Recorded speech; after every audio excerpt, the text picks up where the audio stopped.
my computer shut off. Isn't that lovely? Okay, so we have this. This is part 2 of the Gelliplate playing. And so this is part 2. I'm sorry. But this is where we're going. We have our journal page.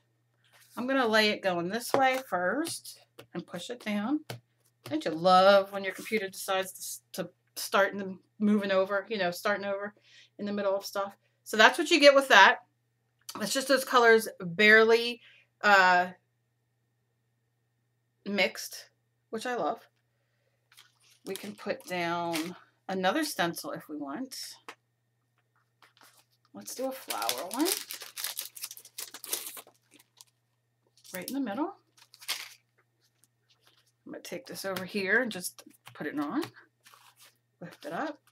Look at that. You get those really cool rainbow colors. And then we can lift this up. Again, that won't... And I can go to another page. I can lay the whole book down if I want. And just push it all down everywhere. And most of it comes up. And you get the imprint from the flowers, you get the colors. And if you want it to be mixed a little bit more,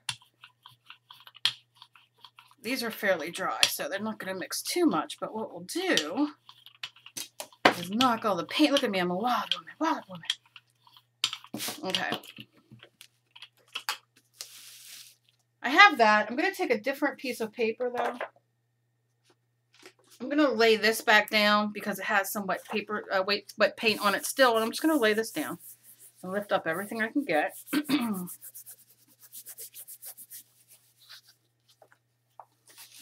And you see how it just, look at that. Look how awesome these are.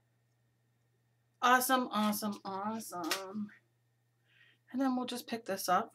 And of course, we have that underneath still, which is the print of the flowers. And I'm going to go to a different page. And let's see what print we get up with this. Might be a very light one, which I'm assuming it's going to be. But look. How cool. How cool. Okay, so that is with that. That is just essentially how you do your journal, art journal. And then I'm going to show you one more thing.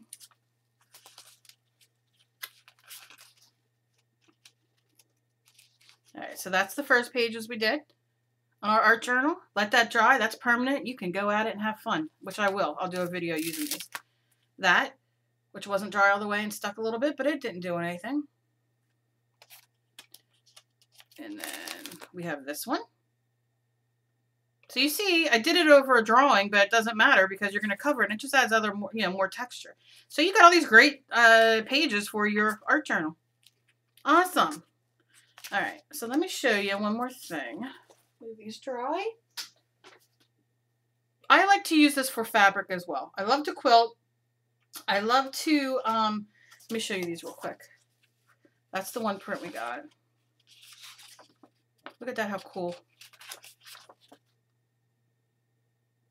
That's just the throwaway, cleaning up the Gelliplate. It's wonderful. Okay, so I like to quilt. I love to sew. I love to make dolls and all that kind of thing. And sometimes you want to dye, so to say, your fabric. If you go and buy very inexpensive muslin or, white or what have you, even if you buy a dark color, and you can use lighter colors on it. So, yes, you can use acrylic paint. It won't be as soft just by itself, but you definitely can use it. Especially like I love making wall hangings and quilts and that kind of thing. So you're not going to wear it, so it really doesn't matter. You can, however, buy, I know Folk Art sells it, and I'm sure the rest of the brands do. They have a fabric medium that you buy. I have it somewhere. It's over there. But you can add it to your Folk Art paint. It's the same. It's like a couple bucks. And you add a few drops to it, and what that does is makes it friendly to use on fabric, so it's a little bit more pliable. Now, you can also get this is called So Soft. Deco Art makes it, and it's fabric paint. So I'm going to do a couple things on here. I'm going to use paper as my, what is that, yellow? I'm going to use paper. Got glitter. To show you, but you can use fabric. I don't know if I have fabric over there. Let me see if I can grab it. I didn't think about grabbing it real fast. Let me see. Well, I can maybe use this.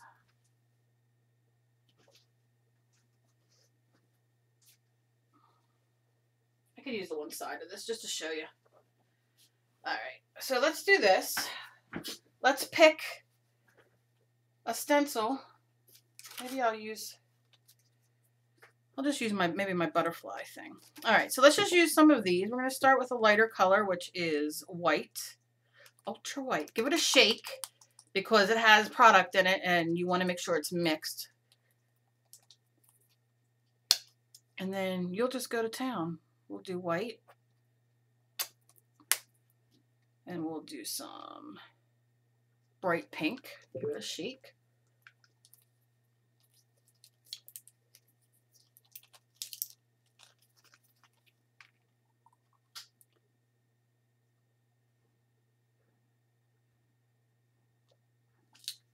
Okay. And how about blue? Just a little bit of blue. Okay. So that's all we're going to use for that. We're just going to... Now you can use your stencils the same like I'm going to do here. But first what I'm going to do is roll out this white. And I'm going to try to keep... I'm going to try not to mush the colors together so much. It's okay. But that's just what I'm doing on here. And I'm knocking everything over. All right. And I, do my pink next. Bring it down here with some of that white. And then let's go into the blue. All right. So you get the idea. You could, do one color, 6 colors, whatever you want. And then I'm going to just kind of do like that. And then roll that off. Okay. I'm going to lay this down. Then I'm going to take a piece of fabric, and I'm using the back side of the fabric because this side's too busy. And then I'm going to just roll this. Of course it's going to stick. Roll it and roll it. Now you want yours probably ironed and a little bit sturdier, but if this was a white piece, look at the beautiful colors it would have on it. So pretty.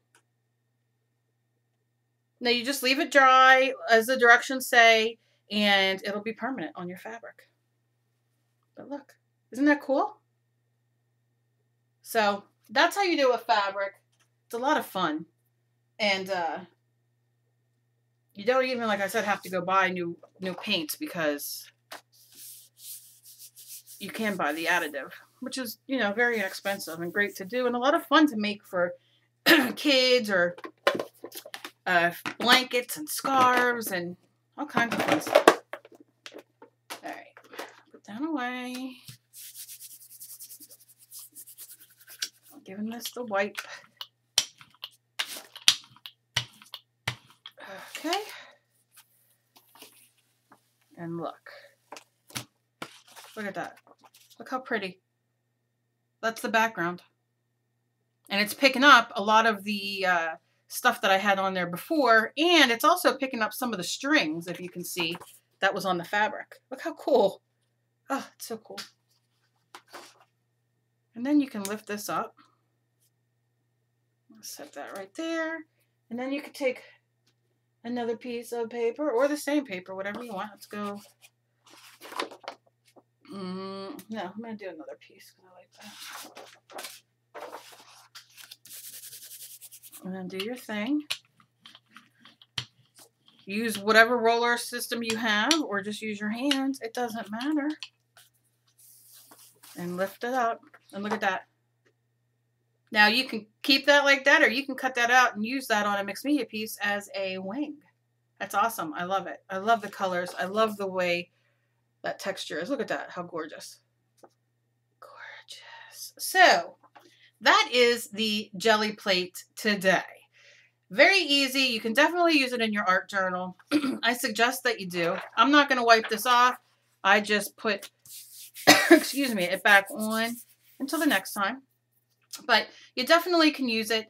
You definitely can use it in your art journal, on fabric, on ATC cards. Imagine doing the background and then setting all your cut ATC card blanks down and then giving it a nice push, pulling it up. You have all those great backgrounds. And the good thing is, you can only, like, if you want different colors as your backgrounds, you don't have to be stuck to one of these.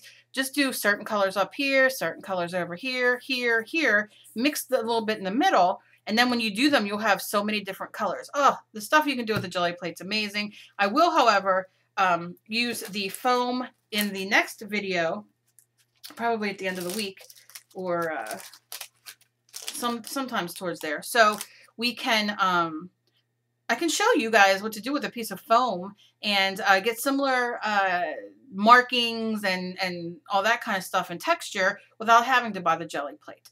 I say if you can afford it, I say go for it. They come in all kinds of different sizes and circles, and it's a lot of fun. But if you can't afford it, don't cry. There's other ways to do it. I don't mean don't cry, but I'm just saying, like, don't get upset. There's so many other ways that you can do it and have fun as well. So that's it. As always, be kind to each other. You never know what battle somebody else is fighting. Let me know down below what you guys think about this. Any questions, as always, and all my contact information is down below. All you have to do is hit me up, email me, message me on Facebook, Google, whatever, and I will gladly get back to you. So I love you guys so very much, and I hope you all have a great day. Bye, guys.